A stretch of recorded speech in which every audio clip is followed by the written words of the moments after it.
All Quiet on the Western Front, a spectacular, interesting, anti-war film, the second film based on the novel of the same name written in 1929 by Erich Ramia Marek.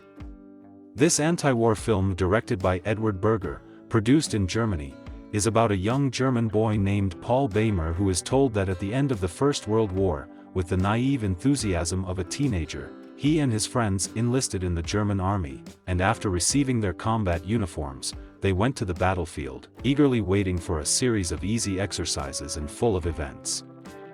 They are teenage emotions. Instead, they find themselves in a nightmare of bloodshed and chaos beyond their imagination.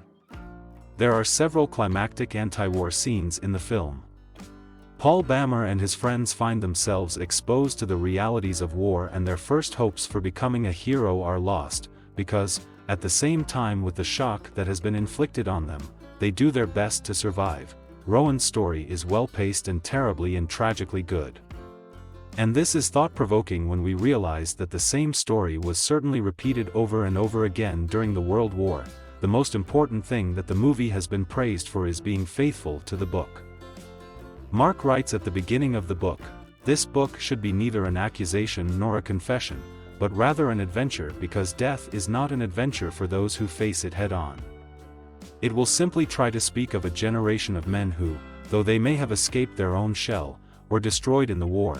The anti-war message conveyed by this book was so powerful that the Nazi regime banned it. The Nazis also disrupted the screening of the 1930 film adaptation of this film. All Quiet on the Western Front, it tells a story in the heart of the First World War. A tale whose whole purpose is to depict the futility of World War, as well as to depict a tremendous amount of energy and youth energy wasted, and of course, there were no winners in the war.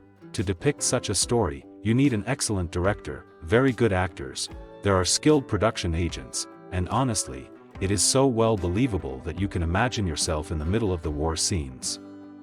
In many war movies, we see a drop in the rhythm of the story, but fortunately, it happens very little in this movie. I give this movie a score of 8.5. Thanks for watching. If you enjoyed the video, please like and subscribe and click the bell icon to get new video updates.